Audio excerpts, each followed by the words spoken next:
Hello and welcome to Steve's Vintage Model Builds. Welcome to returning viewers, subscribers, and new viewers. I hope you enjoy what you're about to see.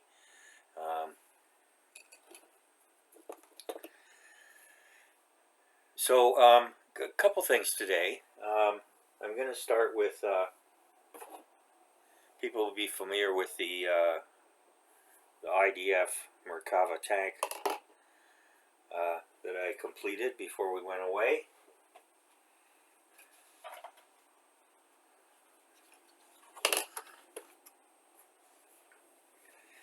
There it is. And still a few little odds and ends to do on it, but you know, it's basic, it's completed. And I had picked up the figure set from Mini Art IDF Tank Crew 135 that includes a female, and I think she's a driver.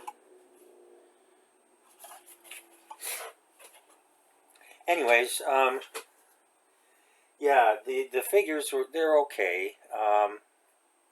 Here's the commander. It's supposed to be more of a blue-gray green kind of thing. This is a little dark. I may redo it, but overall I'm happy with it, and I'll complete the set and it'll look good when it's done. Well, I'll be happy with it anyways, I expect, which is the object of the exercise.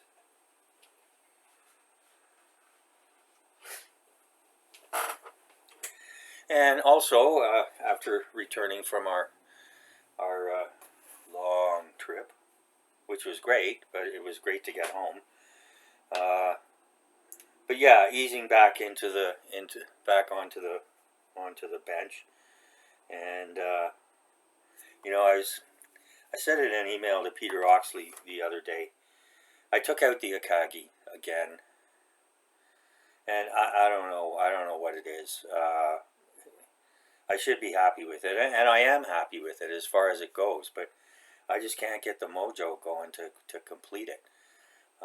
And there's really not that much to do, but what there is to do is really small, tiny, fiddly stuff, and maybe that's what's putting me off of it. But anyway, speaking of small, tiny, fiddly stuff, to not dive into a huge project right away, you know, I'm finishing up those figures, and I also I got to start on the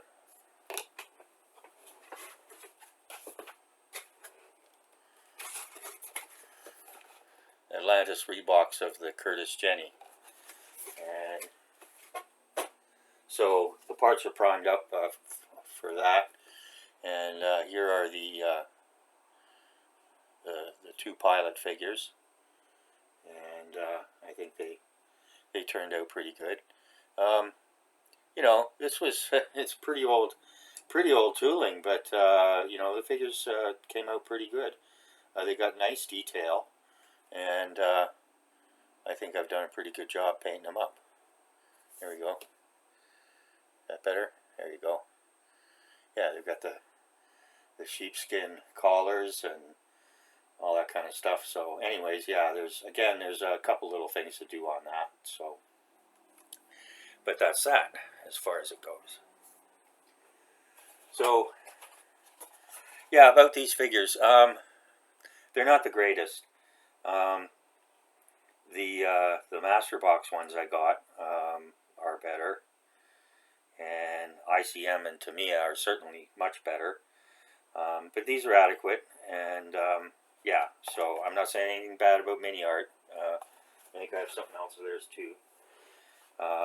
But yeah, just you know, the seams were pretty wicked. The plastic was kind of soft, which didn't make it amenable to filing. But anyways, yeah, and you can see the difference here. This is a fairly, you know, almost airman's blue, almost. Well, no, not shouldn't have said that. That's not right. But yeah, it's a much lighter gray green, and to me has some blue in it. But anyways, I'll figure that out. Okay, now star of the show. Don't let the box fool you. This is not a Revell kit. It came in a Revell box, but and let me see here. It came from Ottawa. What could it be? It's too small for Trudeau's head. Way too small for his ego. Anyway, so we'll see here. Yeah, we've got, it came from Valley Trading. I guess that's the Ottawa Valley. And it came by Purelator. And it came before they said it would, so I'm happy about that. And Purelator didn't get lost. So let's see what we've got here.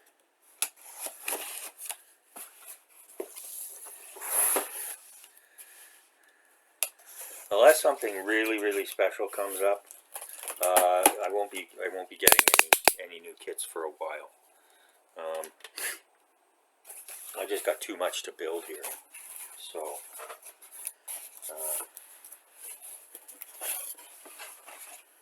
the high command kind of got after me about it. You guys know what that's like.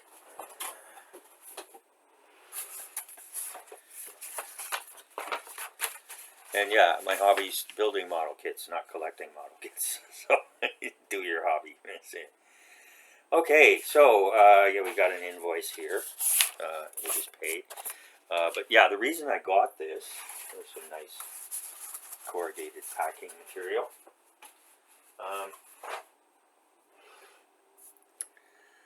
I left a review on a product that I got from Amazon. And it was a good review. I was very pleased with the product. And I'm not going to say what because I don't want to get anybody into any kind of trouble. So, but anyway, so I left a really good review, and because I was pleased.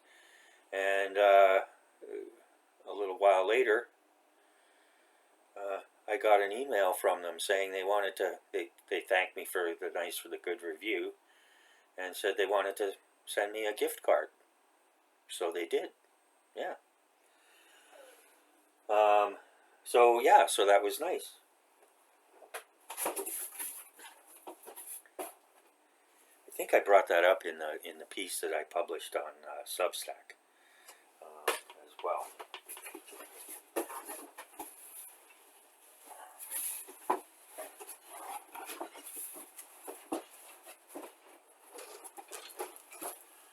Now, let me see if I can get this out of the box.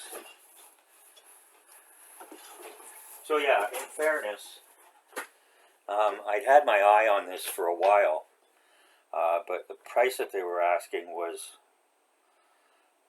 not unreasonable, but more than I wanted to pay for it. So anyway, so the gift card came along, and then I saw this, and so I ordered it.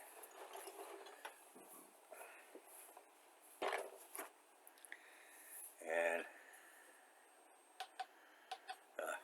to turn off the overhead light.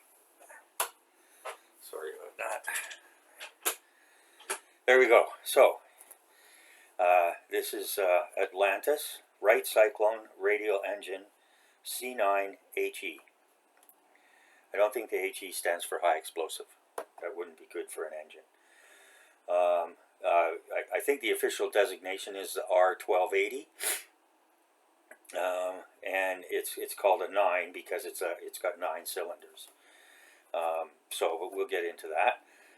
This was a new box in 2021, and as with all Atlantis stuff, made in America, made in the USA, like that.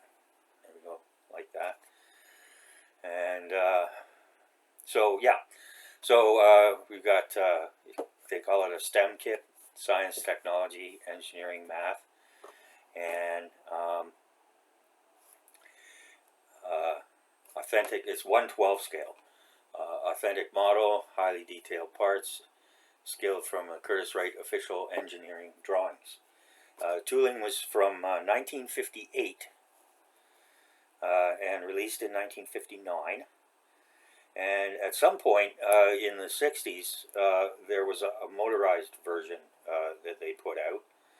I haven't really been able to find anything on that. Like most of the motorized stuff, it probably didn't work very well. So, anyways, but the parts do move inside, and we'll get into all that as well. So, some features: we've got stub propeller, adjustable service rack dolly. That's this 8-page illustrated booklet, and they say it's an educational STEM booklet. Ages 14 and up. It's their kit number M6052. This was originally a Monogram kit, and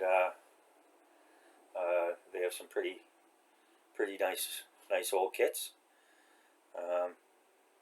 And there's another view what it looks like when it's all built up.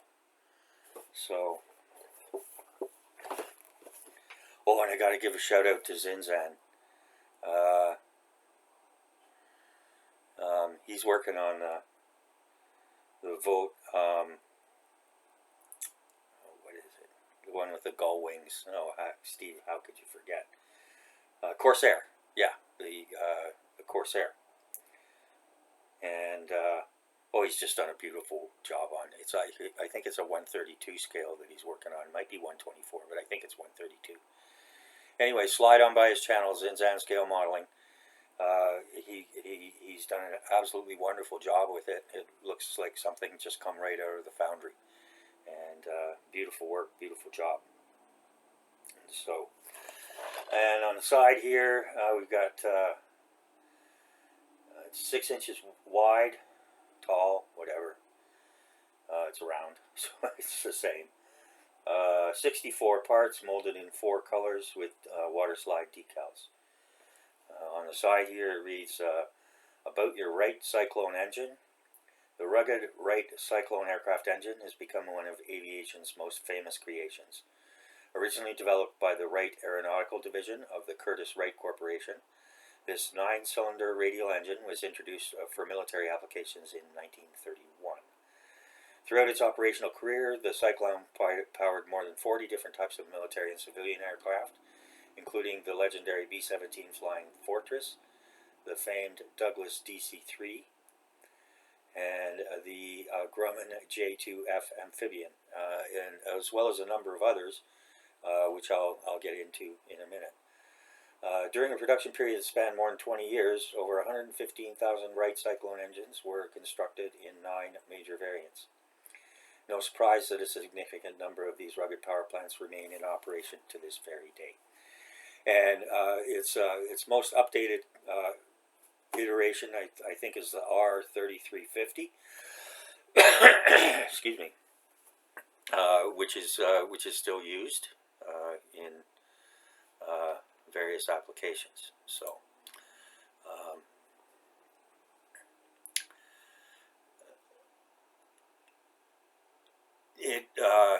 It grew from the Wright P2 engine that dates back to 1925, but it had a lot of improvements, and it entered production in 1931, as I said there. It was built under license by a number of manufacturers, including Lycoming, which is famous for doing the oh my goodness, Steve.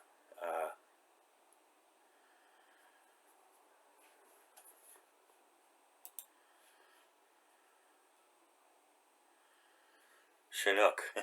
The Chinook helicopter. What's going on with you today, Steve? Yeah, so the Chinook helicopter. And they make a lot of other military grade and high-end civilian engines as well.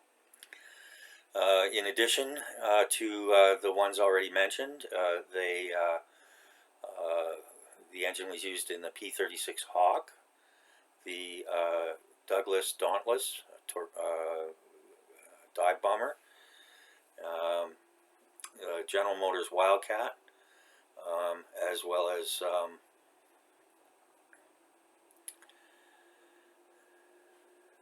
the B-25 Mitchell,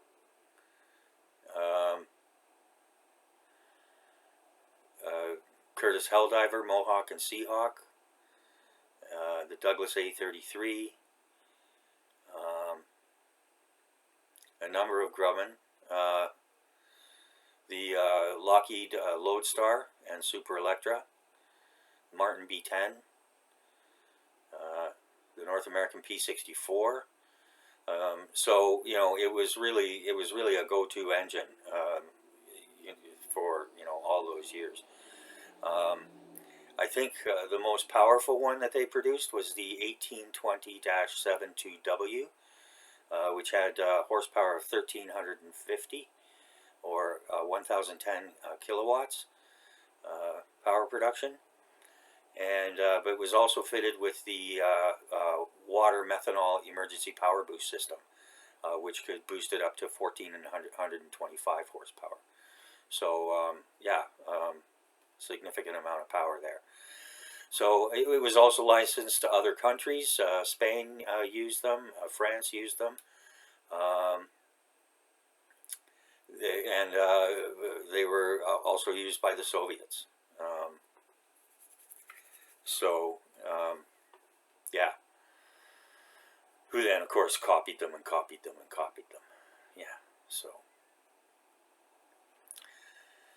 Okay, so, yeah, and of course the DC-3, we know, there's still some flying today, more than a few, and they're just fabulous aircraft. So, we saw the box that it came in. It was well packed and everything. This looks like it's bowed a bit, probably because of the shrink wrap. It doesn't look like it's been squished or whatever. So let's get into it.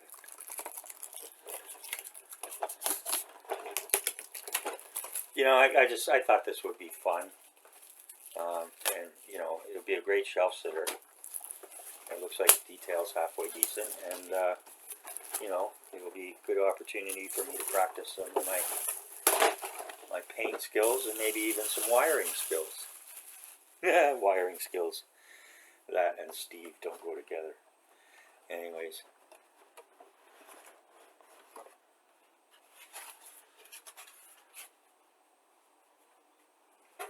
Okay. And yeah, I like the Atlantis models. They're a lot of fun. They're nothing super special. They're at the lower end of the model world. Well, yeah. But I have quite a few of their kits, and I've built a few of their kits, and like I say, they're re-releasing some of the Monogram kits and so forth. So that's great. Okay, so let's take a look at the box, and this looks like it's lots of flash, and this looks like it's supposed to be the copper wiring. So that'll be interesting.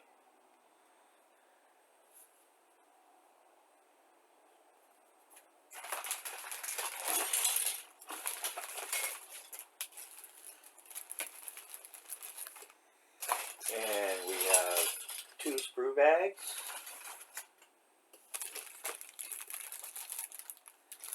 This red is the stand, and this is the engine. What do you call it?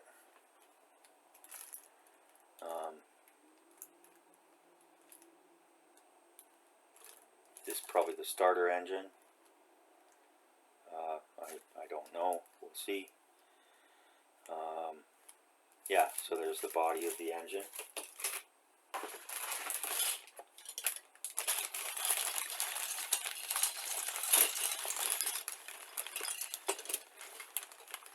And then we've got all the cylinders for the pistons, and it's pretty normal for Atlantis kits. They're off the screw and broken off, and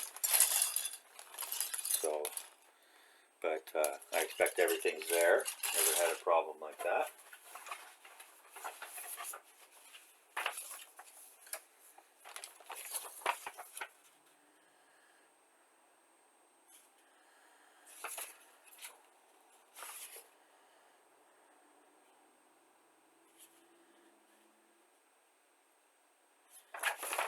Okay, so we get a nice cutaway there, or profile view, and the Cyclone engines, the Cyclone duplex, were also used in the B-29.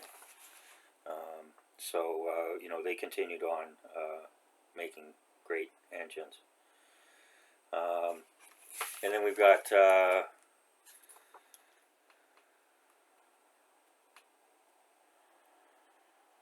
first one had 575 horsepower at takeoff. And it's, oh, this particular one, it says developed 1,525 horsepower with the same 1820 cubic inch displacement. So that's why it's called the 1820.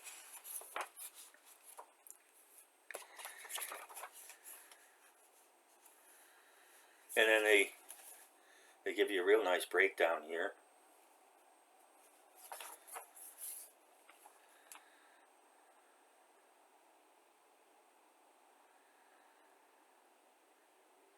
The Atlantis model of the Wright Cyclone C9HE aircraft engine has been developed from original drawings supplied by the Curtiss-Wright Corporation.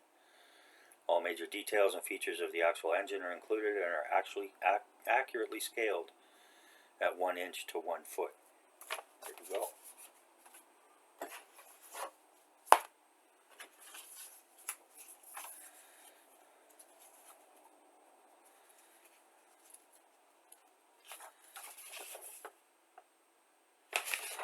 This is very interesting. There's I guess this is the 8-page booklet. It comes in 2 parts. But anyways, yeah, there's a nice cutaway there.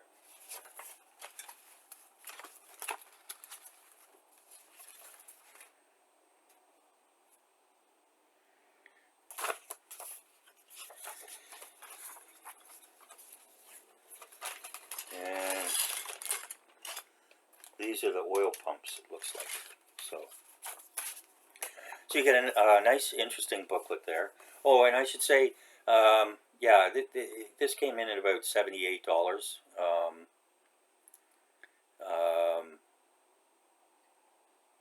with free prime shipping, Canadian. And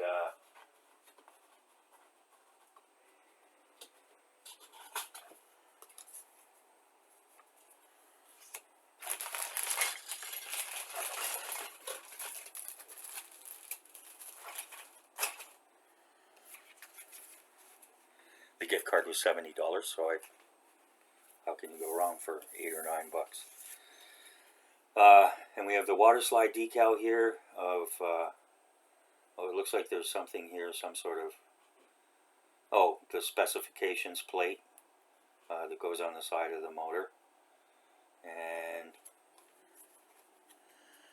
a nice little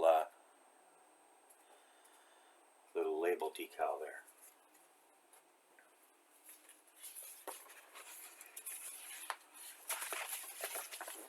Okay, and we'll take a look at the instructions here. Okay,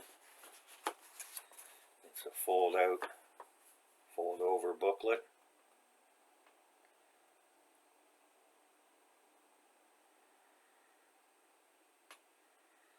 Oh no, I guess that's the carburetor, not the oil pumps. Anyways, whatever.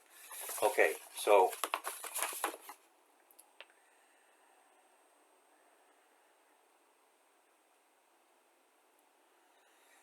they do provide an additional write-up here.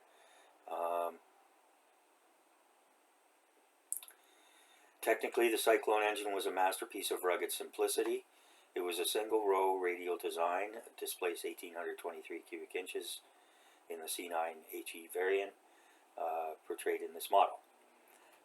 With an assembled weight of 1,390 pounds, that's the actual engine, not the model kit. This version produced 1525 horsepower, 2,800 revolutions per minute. Power to weight ratio was less than 1 pound of engine per weight per horsepower. Less than 1 pound of engine weight per horsepower. And the C9HE was a powerful engine that utilizes air-cooled design to minimize weight and an engine-driven supercharger to improve its horsepower output. It was composed of 6 major assemblies that enabled the engine to be maintained quite easily. And as we all, anybody who knows anything about engine stuff and mechanical stuff, you know, the less complicated things are, the less likely they are to break down. So, yeah, so it had a lightweight crankcase, machined from a steel alloy forging, which served as the basic component of the engine, and around which all the remaining components were assembled. This machined steel forging proved to be far more rigid and durable than had been experienced when preceding production variants that utilized aluminum crankcases. Power section was a complex assembly that included the crankshaft, fin cylinders, pistons, connecting rods, and the intake and exhaust valves.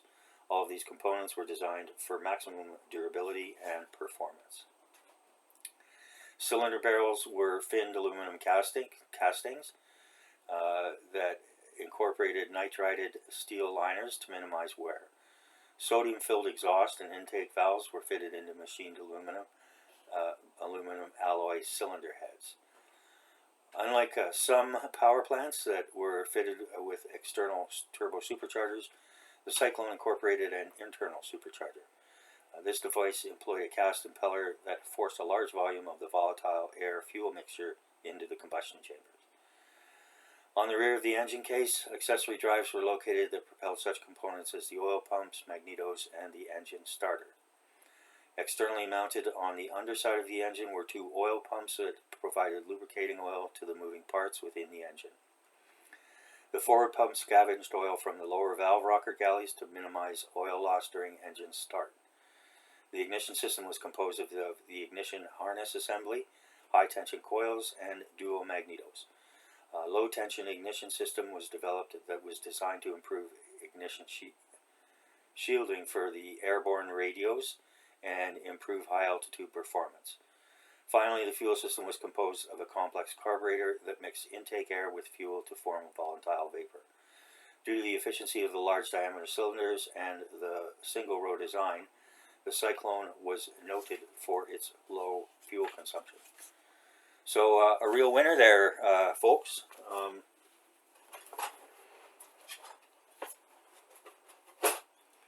Good power ratio, good fuel efficiency, easy to maintain, and rugged.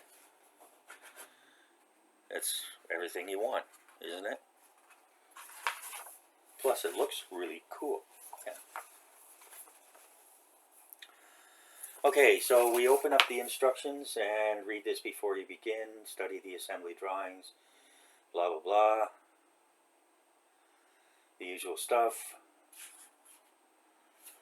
And they give you a generic paint, A, B, C, D, black, red, silver, gray.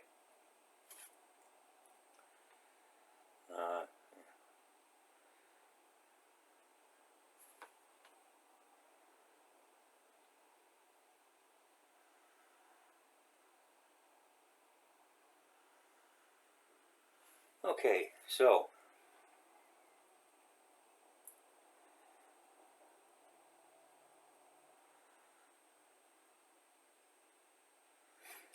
and it looks like you've got an option here to start with. Front cylinder head, piston halves, it says they're optional parts. So it may be that you may not actually see them once they're put in, but in any case, I don't understand that, but there's lots of things I don't understand. Okay, so yeah, so this is the overall schematic.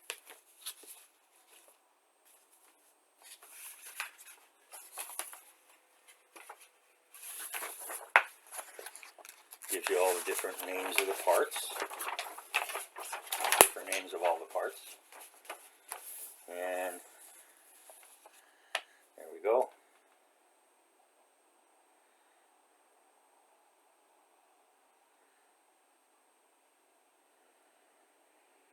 And it looks like this is optional.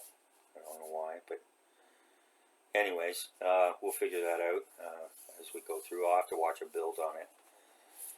And then number 2, you do this 9 times because there's 9 cylinders. Do this 8 times.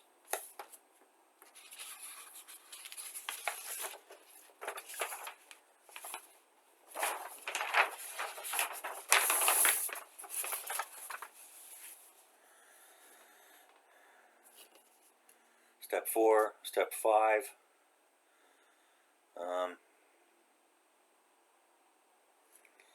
Yeah, I guess this is supposed to be like copper tubing or something like that. So we'll see about that. It says not to glue it.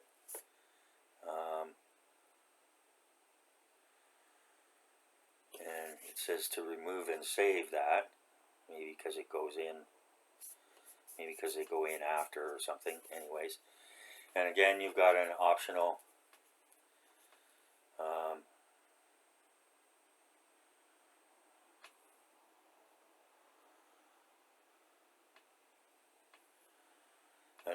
assembly, and we go through step 9, step 10. Yeah, those these things are certainly.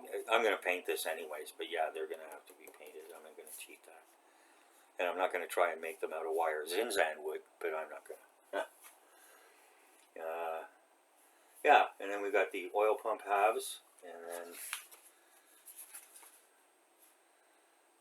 fuel intakes.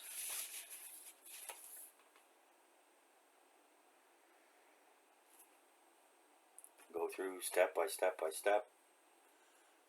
Each step is just a very few parts. It's not a lot of parts in every step. Excuse me. And yeah, and then there's the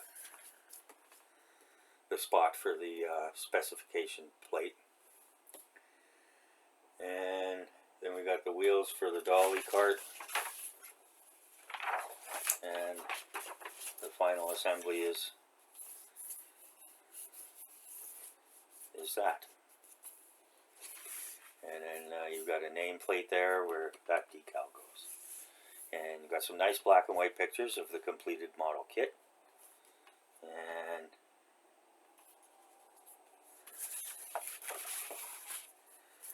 I'll have to look around.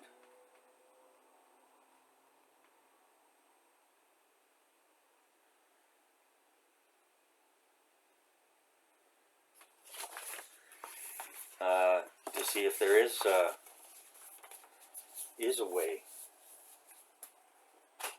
of putting a motor to that, although I don't think I will do that.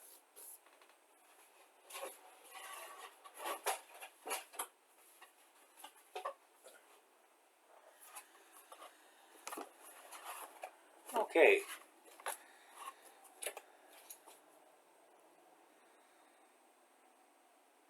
Yeah, I've got the monitor in Merrimack, and there's a couple of other Atlantis kits that I've got here.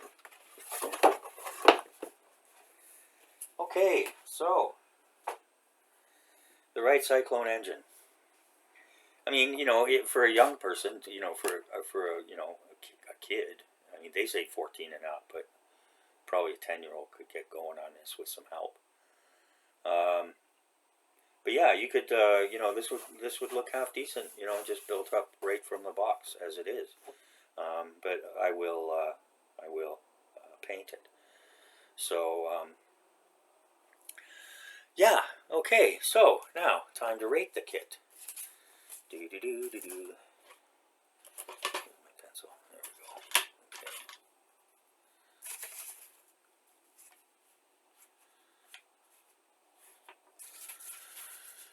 Okay, I use a 12-point system.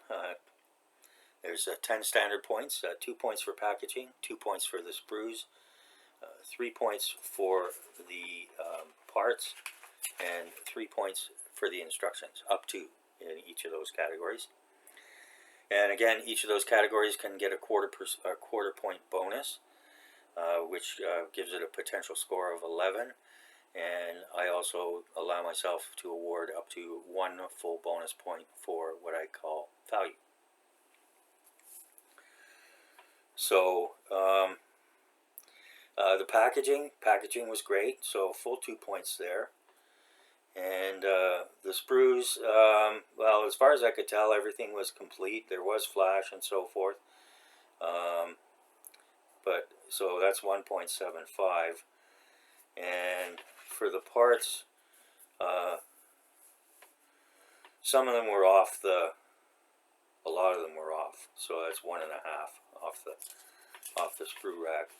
And the instructions were detailed, and I give them a quarter point bonus for the additional booklet there.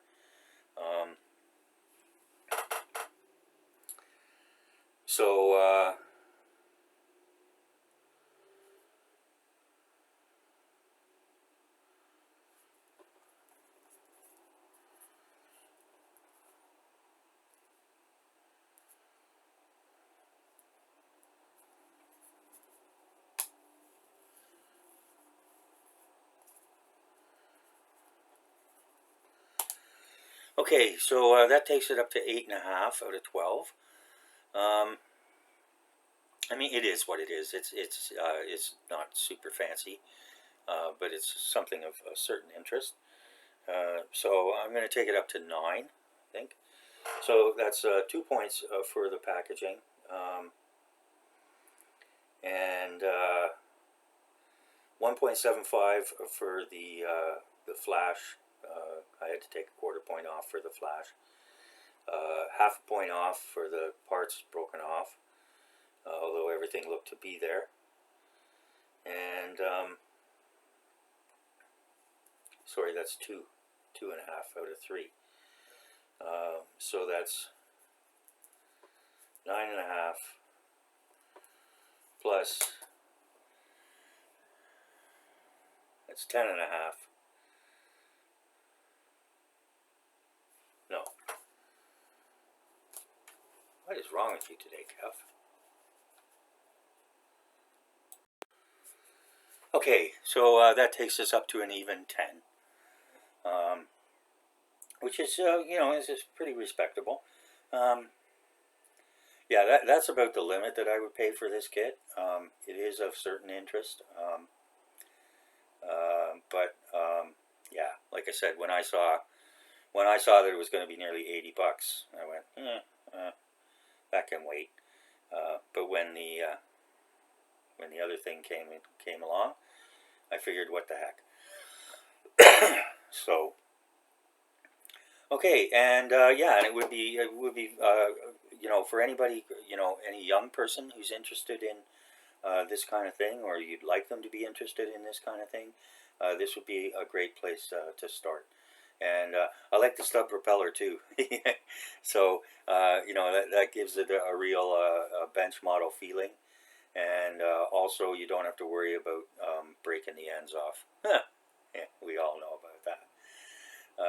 Or cutting people's arms off in actual reality, whatever the case may be.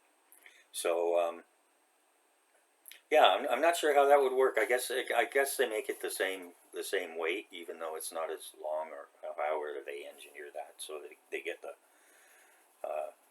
correct performance metrics and everything. So yeah, and so yeah, it's a cutaway cylinder that shows the piston and connecting rod in motion. So you turn the propeller, and you can see that going up and down. I think that's one of the optional things. You don't have to do that, but I think I will, just for fun. Excuse me. All right, so we just hit 40 minutes, and that's about all this kit's worth.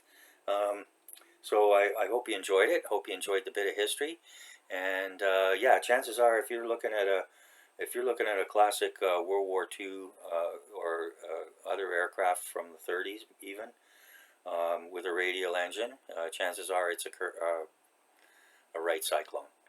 So yeah, real stalwart engines. Okay, so thanks again, and we'll look forward to seeing you next time. Bye now.